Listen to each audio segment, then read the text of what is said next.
Hello എല്ലാവർക്കും നമസ്കാരം. പത്തരമാറ്റിൻ്റെ ഏറ്റവും പുതിയ എപ്പിസോഡിൻ്റെ റിവ്യൂ ആണ് ഞാനിവിടെ പറയുന്നത്. ഈ എപ്പിസോഡ് തുടങ്ങുന്നത് കഴിഞ്ഞ എപ്പിസോഡിൻ്റെ തുടർച്ചയായിട്ടാണ്. കഴിഞ്ഞ എപ്പിസോഡിൽ നമ്മൾ സൂചിപ്പിച്ച പോലെ തന്നെ അവർ അയ്യപ്പൻ പാട്ടൊക്കെ നടത്തുന്നുണ്ട്. എല്ലാവരും ഭക്തിയോട് കൂടി തന്നെയാണ് അവിടെ ഇരിക്കുന്നത്. മുത്തശ്ശിയും നവ്യയും ആദർശും നയനയും ഒക്കെ തന്നെ അവിടെ ആസ്വദിച്ചിരിപ്പുണ്ട്. ഇതേ സമയം മറ്റൊരിടത്ത് ജാനകിയും ജലജയും ഐസിയുവിൻ്റെ പുറത്തിരിപ്പുണ്ട്. ആ സമയം ജാനകിയോട് ജലജ പറയുന്നുണ്ട്, ഇപ്പോഴേലും അവളുമാരുടെ സ്വഭാവം മനസ്സിലായല്ലോ. എന്തായാലും നന്നായി. ഇനി ഒറ്റക്കെട്ടായിട്ട് നിന്ന് രണ്ടിനെയും വീട്ടിൽ നിന്ന് പുറത്താക്കണം എന്നൊക്കെ പറഞ്ഞ് ഏഷ്യന് കയറ്റി കൊടുക്കുകയാണ്. ഇതിന് മറുപടിയായി ജാനകി പറയുന്നു, എന്ത് പറയാനാ, എനിക്ക് നേരത്തെ അവരുടെ ഉള്ളിൽ ഇത്രയും വിഷമുണ്ടെന്നുള്ള കാര്യം അറിയില്ലായിരുന്നു. ഇത് കേട്ട ഉടനെ തന്നെ ജലജ പറയുന്നുണ്ട്, അത് നേരാ, ജാനകിയും അമ്മയും കൂടാണ് അവർക്ക് ഇത്രയും വീട്ടിൽ വളം വെച്ച് കൊടുത്തത് എന്നുള്ള കാര്യം. പക്ഷേ ഇനി നമുക്ക് ഒറ്റക്കെട്ടായിട്ട് നിൽക്കണം. ഏട്ടത്തി കൂടെ വന്നാൽ അവളുമാരെ എങ്ങനെയും വീട്ടിൽ നിന്ന് പുറത്ത് പുകച്ച് ചാടിക്കണം എന്നൊക്കെ പറയുന്നു. ഇതിനൊക്കെ ജാനകി സമ്മതം മൂളിക്കൊണ്ടിരിക്കുമ്പോഴാണ് ഡോക്ടർ വരുന്നത്. ഡോക്ടറോട് ദേവയാനിയുടെ കണ്ടീഷനെ പറ്റി രണ്ടുപേരും ചോദിക്കുന്നുണ്ട്. ഡോക്ടർ പറയുന്നത് കുഴപ്പമില്ല, എന്തായാലും രക്ഷപ്പെടും എന്ന്. ഇത് കേട്ട ജാനകിക്ക് ഒരുപാട് സന്തോഷമാവുന്നു. എന്നാൽ ജലജയുടെ മനസ്സിലാണെങ്കിൽ ചെറിയ കുശുമ്പും അസൂയയൊക്കെ ഉണ്ട്. ഡോക്ടർ പറഞ്ഞത് കേട്ട ഉടനെ തന്നെ ജലജ ചിന്തിക്കുകയാണ്, രക്ഷപ്പെടുമല്ലോ പുല്ല്. ഡോക്ടർ പറയുന്നു, അമ്മായിയമ്മയ്ക്ക് കുഴപ്പമൊന്നുമില്ല, എന്നാൽ അകത്ത് കിടക്കുന്ന മരുമകളുടെ കാര്യമാണ് ഇച്ചിരി കഷ്ടം. ആൾക്ക് ചെറിയ വിളർച്ചയൊക്കെ ഉണ്ട്. ഇത് കേട്ട ഉടനെ തന്നെ ജലജ പറയുവാണ്, അവൾക്കെന്ത് വിളർച്ച?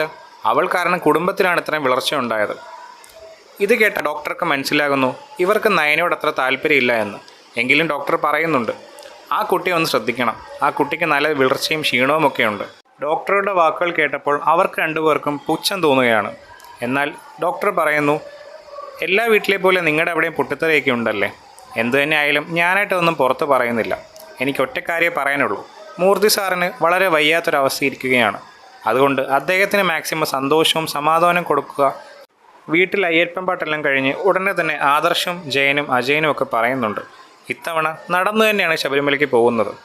ഇത് കേട്ടപ്പോൾ അബിക്കാണെങ്കിൽ വല്ലാത്തൊരു വിഷമം വരുന്നു. അബിയാണെങ്കിൽ മനസ്സിൽ ചിന്തിക്കുകയാണ്, മാല ഇട്ടത് തന്നെ ബുദ്ധിമുട്ടിയാണ്, അതിന് പുറമെ നോമ്പും എടുക്കുന്നു. അപ്പോഴാണ് തിരുവനന്തപുരത്ത് നിന്ന് അവിടം വരെ കാൽനടയാത്രയ്ക്ക് പോകുന്നത്. എന്ത് അവസ്ഥയായിരിക്കും എന്തോ. ഇതെല്ലാം മനസ്സിലാക്കിയ നവ്യ നയനെ വിളിച്ച് കാണിക്കുന്നുണ്ട്. ദേ നോക്ക്, അവന് തീരെ ഇഷ്ടപ്പെട്ടിട്ടില്ല, അവൻ്റെ മുഖം കണ്ടാൽ തന്നെ അറിയാം.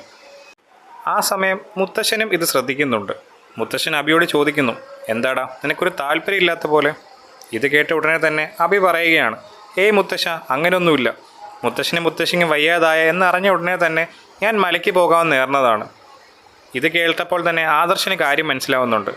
അവൻ പറയുന്നു, മനുഷ്യരെ പരീക്ഷിക്കാനാവും, എന്നാൽ ദൈവങ്ങളെ വെറുതെ പരീക്ഷിക്കരുത് എന്ന് മാത്രമേ എനിക്ക് പറയാനുള്ളൂ എല്ലാവരോടും എന്ന് പറഞ്ഞുകൊണ്ട് തന്നെ ആദർശ് അവിടെ നിന്ന് പോവുകയാണ്. ഇതെല്ലാം കഴിഞ്ഞ് നമ്മളെ കാണിക്കുന്നത് അനിയെയാണ്. അനിയാണെങ്കിൽ ആകെ മൊത്തം ടെൻഷൻ അടിച്ച് ബാൽക്കണിയിലൂടെ അങ്ങോട്ടും ഇങ്ങോട്ടും നടന്നുകൊണ്ടിരിക്കുകയാണ്. പെട്ടെന്ന് തന്നെ അവൻ ഫോൺ എടുത്ത് നന്ദുവിനെ വിളിക്കുന്നു. അനിയുടെ കോൾ കണ്ടപാടെ നന്ദു കോൾ കട്ട് ചെയ്യുകയാണ് ചെയ്യുന്നത്. ഇത് കാരണം അനിക്ക് നല്ല വിഷമമാവുന്നുണ്ട്. എന്നാൽ അനി ഫോൺ എടുത്ത് ഒരു വോയിസ് മെസ്സേജ് റെക്കോർഡ് ചെയ്യുകയാണ്. ഞാനും അനാമികയും ഒരു മുറിയിൽ 2 പേരെ പോലെയാണ് ജീവിക്കുന്നത്. എൻ്റെ ജീവിതം പോയി. ഇനി എന്തായാലും അനാമിക അഡ്ജസ്റ്റ് ചെയ്യാൻ എനിക്ക് ഭയങ്കര ബുദ്ധിമുട്ടാണ്. ഞാൻ ഒരുപാട് ശ്രമിക്കുന്നുണ്ട്, പക്ഷേ അത് നടക്കുന്നില്ല. എന്തോ എനിക്ക് തന്നോടെല്ലാം പറയണമെന്ന് തോന്നി. ഏറ്റവും കൂടുതൽ ഞാൻ അടുത്തത് തൻ്റെ അടുത്താണല്ലോ. അവസാനം ആരും എന്നെ മനസ്സിലാക്കാനില്ലെങ്കിൽ ഈ ജീവിതം അവസാനിപ്പിക്കാൻ തന്നെയാണ് എൻ്റെ തീരുമാനം. ഇത് കേൾക്കുമ്പോൾ തന്നെ നന്ദുവിന് ടെൻഷനാവുന്നു. അവൾ അവനെ തിരിച്ച് വിളിക്കുന്നുണ്ട്.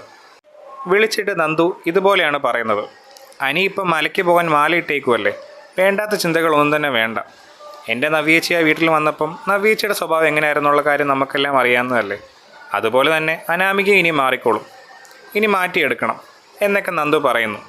ഇതെല്ലാം കേട്ട ഉടനെ തന്നെ എനിക്കൊരു ചെറിയ ആശ്വാസം. സത്യം പറഞ്ഞാൽ അവൾ വിളിച്ചത് തന്നെ അവനൊരു ആശ്വാസമായിരുന്നു. പിന്നെ നമ്മളെ കാണിക്കുന്നത് മുത്തശ്ശനെയാണ്. മുത്തശ്ശൻ ജയനോടും അജയനോടും ഒക്കെ ചോദിക്കുന്നു, എങ്ങനെയുണ്ട് ദേവാനിയുടെ അവസ്ഥ? കുറച്ച് കഷ്ടമാണല്ലേ. ഇതെല്ലാം സൂചിപ്പിക്കുന്നത് ഈ വീടിനെ ഭാഗം വെക്കണം എന്ന് തന്നെയാണ്. വീട്ടിനുള്ളിലെ സമാധാനം നഷ്ടപ്പെട്ടാൽ എന്ത് ചെയ്യാനാണ്, ഇങ്ങനെയൊക്കെ പറയുന്നു. ആ സമയം നവ്യ അവിടെ വിഷമിച്ചിരിക്കുന്നത് കണ്ട് മുത്തശ്ശൻ ചോദിക്കുന്നുണ്ട്, എന്ത് പറ്റി മോളെ, എന്താ വിഷമിച്ചിരിക്കുന്നത്? എന്നാൽ ഇതിന് മറുപടിയായി മുത്തശ്ശി പറയുന്നു, മോളുടെ ഭർത്താവ് കുറച്ചുനാൾ മോളെ നല്ലപോലെ സ്നേഹിച്ചതല്ലേ, അത് കഴിഞ്ഞ് പഴയ പോലെ മാറുകയും ചെയ്തു, അതാവും മോളിങ്ങനെ വിഷമിച്ചിരിക്കുന്നത് എന്ന് പറയുന്നു. ഇതിന് മറുപടിയായി നവ്യ പറയുന്നുണ്ട്, അന്ന് രാത്രിയാണ് ആ പാലിൽ വിഷം കലർന്നത്, അമ്മ ഏത് കുടിച്ചതും. ശരിക്കും ഞാനായിരുന്നു അത് കുടിക്കേണ്ടിരുന്നത്. എനിക്കാണെങ്കിൽ പല ആൾക്കാരെ നല്ല സംശയമുണ്ട്, പ്രത്യേകിച്ച് അബിയെ. ഇത് കേട്ട ഉടനെ തന്നെ മുത്തശ്ശി പറയുന്നുണ്ട്, എന്താ മോളെ, അങ്ങനെയൊന്നും ആരെപ്പറ്റിയും പറയാൻ പാടില്ല. നമ്മൾ കാണാത്ത കാര്യങ്ങൾ എങ്ങനെയാണ് ഇങ്ങനെ പറയുന്നത്? ഇതിന് മറുപടിയായി മുത്തശ്ശൻ പറയുന്നുണ്ട്, നയനമോളുടെ കാര്യത്തിൽ ആ കൊച്ചിൻ്റെ സ്വഭാവം നമുക്കെല്ലാവർക്കും അറിയാം. പക്ഷേ അബിയുടെയും അവൻ്റെ അമ്മയുടെയും കാര്യം നമുക്കറിയാമല്ലോ. അതുകൊണ്ട് തന്നെ നവ്യയെ അങ്ങനെ സംശയിക്കുന്നുണ്ടെങ്കിൽ അതിൽ തെറ്റൊന്നും പറയാൻ പറ്റില്ല എന്ന് പറയുന്നു. ഇതെല്ലാം കേട്ടുനിന്ന നയന പറയുവാണ്, എന്നാലും ഞാൻ എടുത്തു വെച്ച പാലാണല്ലോ അമ്മ കുടിച്ചത്, എനിക്കതിൽ നല്ല വിഷമമുണ്ട്. മറുപടി ജയൻ പറയുന്നുണ്ട്, അത് ശരിയാ, ഇനി ഇതിൻ്റെ പേരിൽ ഇവിടെ ഒരുപാട് പ്രശ്നങ്ങൾ ദേവേനെ തിരിച്ചു വന്നുണ്ടാക്കാൻ സാധ്യതയുണ്ട്. പക്ഷേ അട്ടുകൈക്കുള്ള സത്യം വേണമെങ്കിൽ ഞാൻ വിളിച്ചു പറയും. അനാമിയയ്ക്ക് ഒരുപാട് സ്നേഹം കൊടുത്തിട്ടും അവൾ ബ്ലഡ് കൊടുക്കാൻ സമ്മതിച്ചില്ല എന്നും നയനയുടെ ബ്ലഡാണ് കൊടുത്തതും എന്നുള്ള കാര്യം വേണ്ടി വന്നാൽ ഞാൻ പറയും. ഇതെല്ലാം കേൾക്കുമ്പോൾ മൂർത്തി പറയുന്നു, അതിൻ്റെ ഒന്നും ആവശ്യമില്ല. അങ്ങനെ എല്ലാം വിളിച്ചു പറഞ്ഞു വാങ്ങേണ്ടതല്ല സ്നേഹം. കുടുംബമാണെങ്കിൽ രണ്ടായി വെട്ടിപ്പിളർന്ന അവസ്ഥയിലിരിക്കുകയാണ്. എന്തായാലും കമ്പനി അത് ആദർശിൻ്റെയും നയനയുടെയും പേരിൽ തന്നെ ഉള്ളതായിരിക്കും. ലാഭവിഹിതം എന്താണെങ്കിലും ആദർശ് തന്നെ എല്ലാവർക്കും കൊടുക്കട്ടെ. അജയൻ ഇതിൽ എന്തെങ്കിലും എതിർപ്പുണ്ടോ? എനിക്കിതിൽ യാതൊരുവിധ എതിർപ്പുമില്ല അച്ഛാ, അതെല്ലാം അവർക്ക് തന്നെയല്ലേ കൊടുക്കേണ്ടത്. അങ്ങനെ അജയൻ പറയുന്നു. ഇത് കേട്ട നയന ഉടനെ തിരിച്ച് പറയുന്നു, അതൊന്നും വേണ്ട മുത്തശ്ശ, ഇപ്പം തന്നെ ഇവിടെ ഒരുപാട് പൊട്ടിത്തെറികളുണ്ട്, ഇനി അതുകൂടെ ആയാൽ പിന്നെ പറയണ്ടല്ലോ. ഇത് കേട്ട മുത്തശ്ശൻ പറയുന്നു, ഒരുപാട് സഹിച്ചതും ക്ഷമിച്ചതും ഒക്കെയാണ് നിൽക്കുന്നത്. ഇനി കൂടുതൽ പ്രശ്നം ഉണ്ടാവുകയാണെങ്കിൽ മുമ്പ് ഇതൊക്കെ ചെയ്യുന്നതാണ് നല്ലത്. പിന്നെ നമ്മൾ കാണുന്നത് ആദർശിൻ്റെ മുറിയിലിരിക്കുന്ന നയനയാണ്. ആദർശ് പറയുന്നുണ്ട്, നീ എന്തായാലും മുറിയിൽ ഒറ്റയ്ക്ക് കിടക്കണ്ട, നിനക്ക് നല്ല ക്ഷീണമുണ്ട്. ഇന്ന് നീ 2-3 തവണയൊക്കെയാണ് തലയിറങ്ങി വീഴാൻ പോയത്. ഇങ്ങനെ പോയാൽ ശരിയാവില്ല. അവിടെ നിന്നെ ഒറ്റയ്ക്ക് കിടത്തിയിട്ട് ഞാൻ എങ്ങനെ ഇവിടെ സമാധാനമായിട്ട് കിടക്കുന്നത്? നീ ഇവിടെ തന്നെ കിടന്നു. അപ്പോൾ നയന പറയുന്നു, അതൊന്നും പറ്റില്ല, അമ്മയില്ലെന്ന് വെച്ച് അമ്മ പറഞ്ഞ കാര്യങ്ങളൊന്നും നമുക്ക് മാറ്റി ചെയ്യാൻ പറ്റില്ല. ഇത് കേട്ട് ആദർശ് പറയുന്നു, നീ വേണേൽ കട്ടിലേക്ക് കിടന്നു, ഞാൻ താഴെ കിടന്നോളാം. ഇത് കേട്ട് വിസമ്മതിച്ച് നയന പറയുകയാണ്, അതൊന്നും വേണ്ട, ഞാൻ എന്തായാലും മുത്തശ്ശിയോടൊന്ന് ചോദിക്കട്ടെ. ആദർശാണെങ്കിൽ തിരിച്ച് മറുപടി പറയുന്നു, എന്ത് പറഞ്ഞാലും ഓരോ ന്യായങ്ങൾ പറഞ്ഞു വരുവാണല്ലോ, എന്തായാലും നീ ഇന്ന് ഇവിടെ തന്നെ കിടന്നാൽ മതി.